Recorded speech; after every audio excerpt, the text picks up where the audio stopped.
Bismillahirrahmanirrahim. Sambung bacaan buku Gelombang Kebangkitan Asia karya Datuk Seri Anwar Ibrahim. Buku dalam versi Inggeris diterbitkan di Singapura pada tahun 1996. Buku versi Melayu oleh Dewan Bahasa Pustaka cetakan pertama 2024. Sekarang kita sudah masuk siri yang ke-5. Muka surat 12. Tajuk kecil, Keragaman Budaya. Sebenarnya sesuatu bangsa boleh membangun dan makmur dengan menerima kenyataan keragaman budaya sekaligus memperteguhkan ikatan perpaduan dengan memahami perbezaan kepelbagaian tersebut. Ia turut memperkukuh nilai yang menjadi milik bersama. Malaysia dapat diambil sebagai contoh yang boleh dianggap sebagai Asia kecil. Sebuah negara dengan penduduk yang berbilang kaum, budaya dan agama. Sesungguhnya keadaan tersebut tidak muncul sebagai satu pilihan. Malah dapat ditegaskan bahawa kita terjebak dengan keadaan dan dipaksa menjadi satu bangsa oleh keadaan dan liku-liku sejarah, bukan dengan meleburkan rasa setia kumpulan, tetapi dengan keupayaan untuk melangkawinya. Meskipun kita terus menghadapi berbagai cabaran untuk mempertahankan perpaduan negara, namun kita merasakan bahawa kepelbagaian dapat membuat kita lebih berhasil dibandingkan dengan sesuatu yang mungkin dicapai andainya kita hanya terdiri daripada satu kaum.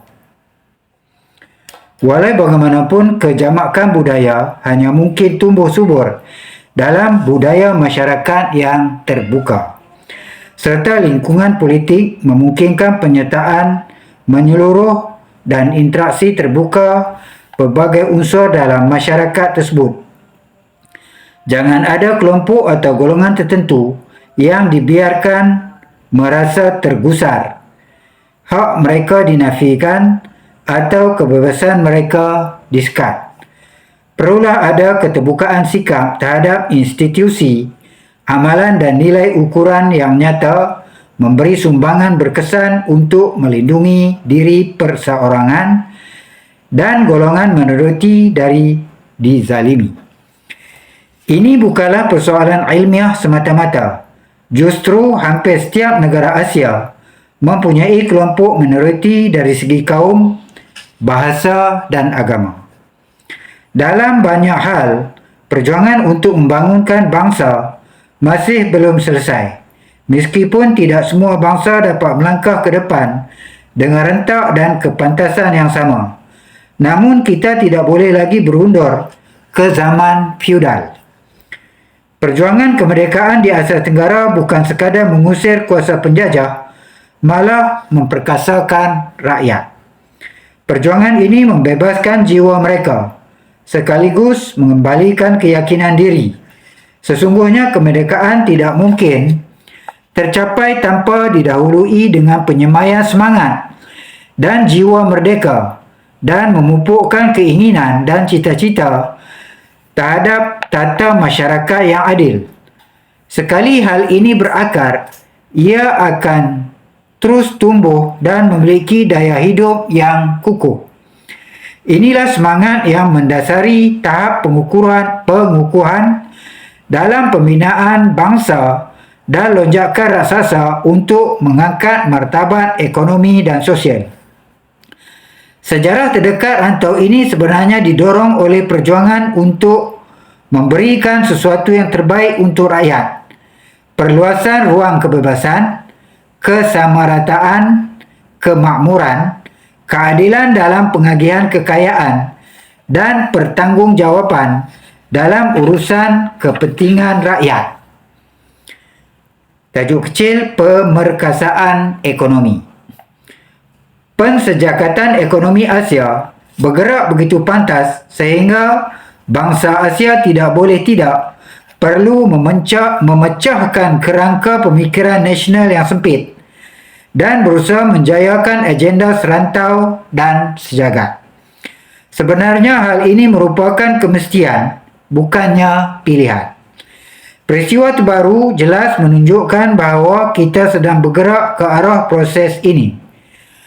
Pemeterian Perjanjian Am tentang Tarif dan Perdagangan GATT pada akhir 1994 oleh kuasa besar ekonomi menguburkan masa depan dasar pemencilan dan perlindungan. Sebaliknya menyebelahi dasar perdagangan bebas dan pasaran terbuka. Namun kita masih perlu meneliti semula untuk mengenapasti sama ada Perjalanan Pertubuhan Perdagangan Sedunia WTO boleh mempertingkatkan masa depan ekonomi setiap negara Asia. Menambah keyakinan terhadap dugaan dan disiplin sistem perdagangan yang pelbagai.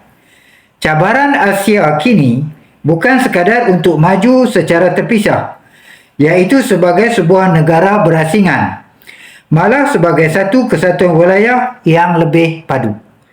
Kita perlu memperkuatkan asas yang membentuk satu Asia sebagai persediaan untuk melangkah membentuk Asia sejagat. Sementara itu, ia berada di puncak gelombang pasang ekonomi. Ia tidak akan kehilangan daya untuk memupuk kesedaran baru tersebut. Isu-isu ekonomi yang menuntut perhatian bangsa-bangsa Asia tidak wajar dipisahkan sepenuhnya daripada persoalan sosial, politik, akhlak dan budaya. Kemajuan ekonomi tidak wajar dicapai dengan mengorbankan keadilan sosial.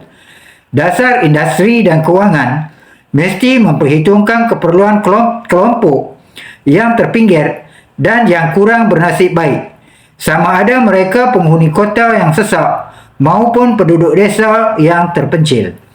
Sekiranya kebangkitan Asia dapat mempertingkatkan kesejahteraan dan kebahagiaan seluruh manusia, maka ia tidak boleh dilihat dari sudut pertentangan, baik ekonomi, politik maupun peradaban.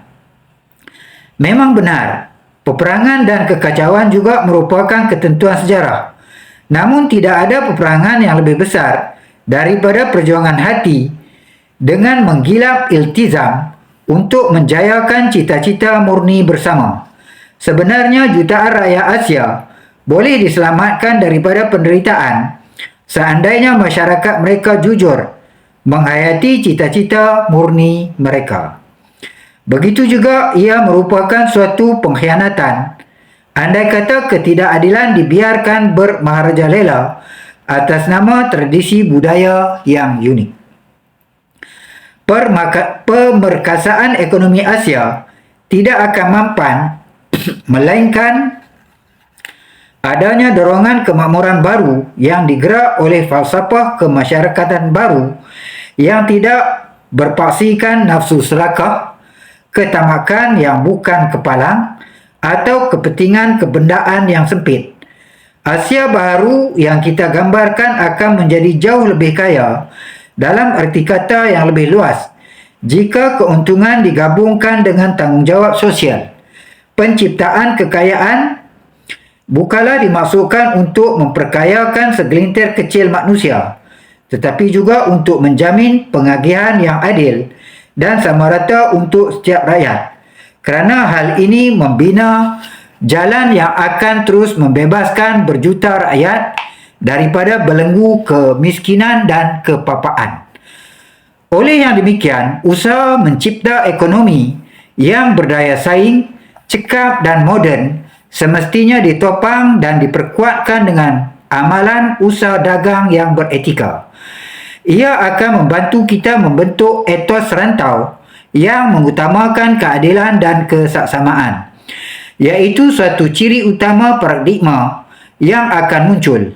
Kita perlu mengembangkan pola hubungan baru, satu perkongsian sesama rakyat yang mengutamakan matlamat mengejar kekayaan, di samping oleh rasa prihatin dan kasih terhadap mereka yang kurang bernasib baik serta tertinggal.